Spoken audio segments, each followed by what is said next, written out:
Hello দোস্ত, তো আজকে আমরা সকাল সকাল এখানে একটা কাজ আছে, তো এই ঘরে আজকে আমরা কাজে এসেছি। এখন মেশিন পার্ট এনে মেশিন পার্ট বার করা হচ্ছে, একটু পরে কাজে লাগবো। তো কয়েকদিন আগে আমরা এই সামনের ঘরটাতে কাজ করে গেছি।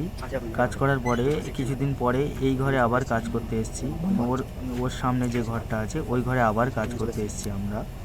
তো দোস্ত, আমরা যে ঘরটা দেখালাম সেই ঘরটা কাজ করার আগে এখানে একটি ছোট্ট কাজ আছে, এটি করে নিচ্ছি।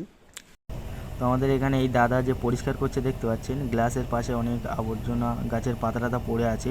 তো এইখানে সিলিকন লাগানো হবে। এই গ্লাস যেখানে লাগানো আছে এখানে সিলিকন লাগানো হবে। এখান থেকে দিওয়াল থেকে পানি পড়ছে না, ওই পানি ভিতরে যাচ্ছে, ওই জন্য ওখানে সিলিকন লাগিয়ে দেওয়া হবে যাতে পানি ভিতরে না যায়। তো আমার এই দাদা সিলিকন লাগাচ্ছে, সিলিকনটা লাগানো হয়ে গেলেই আমরা ওই ঘরে কাজে চলে যাব। ওই ঘরে কাজে এসেছিলাম এখানে।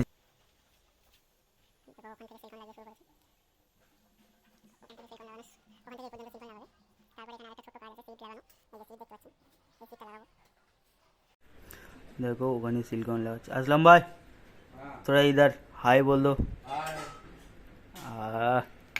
তো বন্ধুরা, আমাদের চ্যানেলটাকে সাবস্ক্রাইব করে নিন আর পাশে নোটিফিকেশান বেল আইকনটি ট্যাপ করে দিন।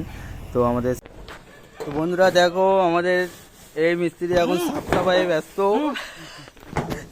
এখন সাফ করছে। এখানে কাজ হবে তাই জন্য এখানে এত গাছপালা রয়েছে, এর যা পাতা সব এখানে পড়ে ভর্তি হয়ে গেছে, তাই জন্য এগুলো পরিষ্কার হচ্ছে এখন। দেখো দেখো, এদিক থেকে ওদিকে পুরো সব ভর্তি পাতা এবং সাফাই হচ্ছে। এর উপরে সিট লাগানো হবে এখন।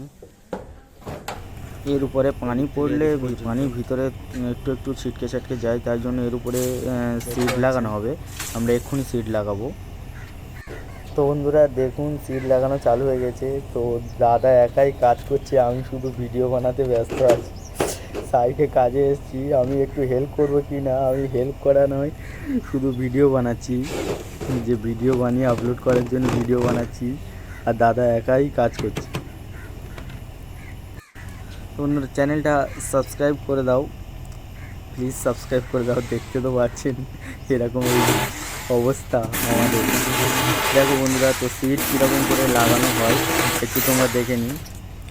এটা সানসেটের উপর দিয়ে সিটটা লাগানো হচ্ছে, যাতে সানসেট দিয়ে পানি ভিতরে না যায়, তাই জন্য সিটটা লাগানো হচ্ছে। ঠিক আছে, তো দোস্ত দেখুন, এখানে ওই ঘরের গেট রিপেয়ার হচ্ছে, গেটের নিচের দিকে একটু খারাপ হয়ে গিয়েছিলো, তাই তো বন্ধু ওখানে কাজ হয়ে গেছে ওই ঘরে। তাই এই ঘরে আমরা আবারও এসেছি। এখানে আসতে প্রায় 5:30 বেজে গেছে। আজকে আর হবে না এখানে, কাল সকাল থেকে কাজ